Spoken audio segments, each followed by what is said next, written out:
Vamos ya con una entrevista que tenemos ahora mismo con Daniel Telo Rivero, director de inversiones en Azagala Capital. Me parece que ya nos acompaña. Daniel, muy buenas.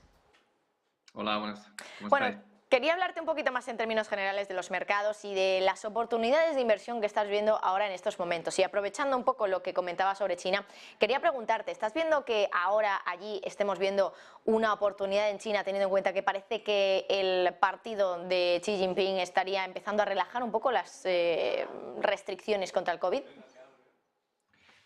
No, oportunidades siempre hay, y más en el segmento de las pequeñas compañías. Lo que pasa es que nosotros, por ejemplo, en Agala Capital no tenemos nada asiático por una sencilla razón. La estructura de cotizadas de sociedades chinas, en muchos casos, tienen un formato BIE y es algo con lo que yo no me siento especialmente cómodo, pero hay multitud de fondos que invierten allí y lo hacen estupendamente bien, con lo que realmente seguro que es un buen momento para aprovechar cualquier tipo de oportunidad, y no solo en China, sino en general.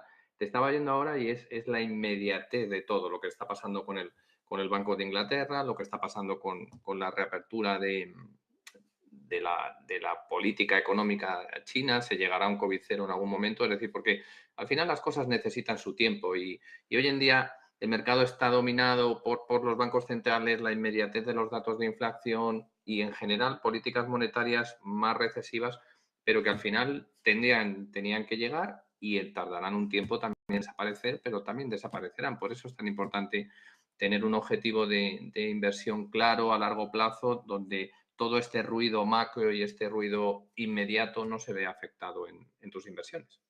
¿Cómo ves la situación ahora, Daniel, en los mercados financieros? Porque, por ejemplo, esta semana hemos tenido a muchos bancos centrales hablando, pero el más importante de todos, la Reserva Federal, fue especialmente hawkish, especialmente duro con bueno, con el futuro de la política monetaria del Banco Central de Estados Unidos.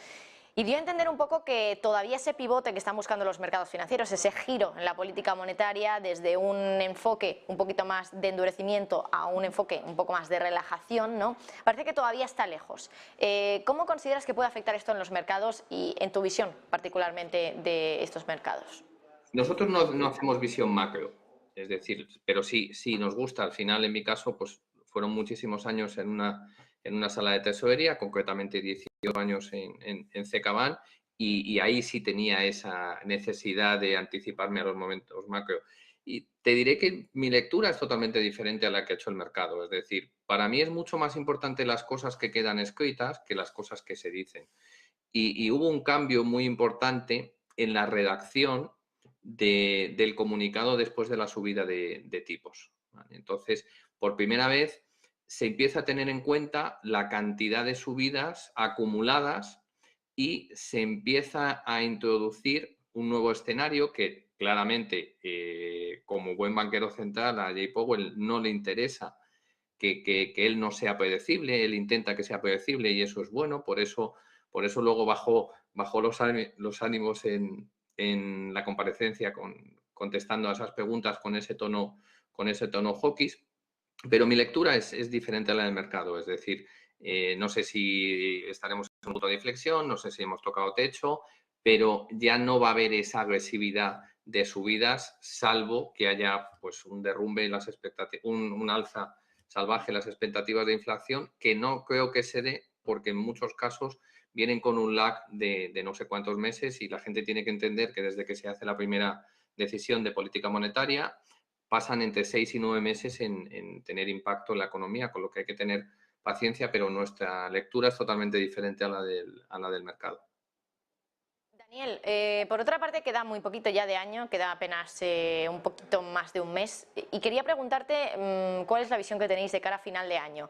Sobre todo, bueno, supongo que respecto al rally de Navidad que realmente estamos viendo todos los años, es el momento donde el consumo pues se dispara por la época navideña, por el Black Friday, y eso pues provoca también que la bolsa suba con mucha fuerza, pero no sé si este año vosotros desde Azagala Capital consideráis que puede haber rally de Navidad. Pues es difícil. Nosotros, lo que haga la bolsa en un mes o en 2 o 3 meses, nos es un poco indiferente, entre comillas, porque invertimos a muy largo plazo, empresas de nicho, oligopolios, con lo que realmente se necesitan años para consolidar esa posición.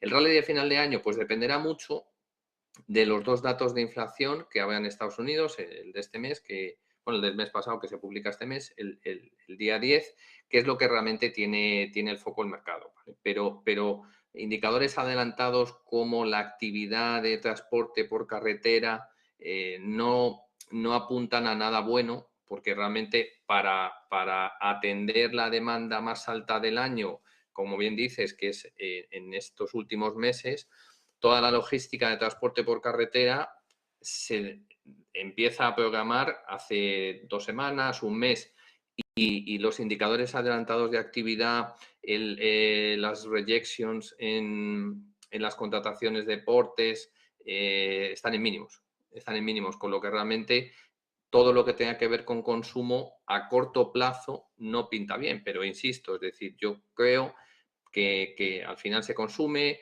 las personas tenemos que consumir, necesitamos cosas y eso al final con el paso del tiempo se disipa.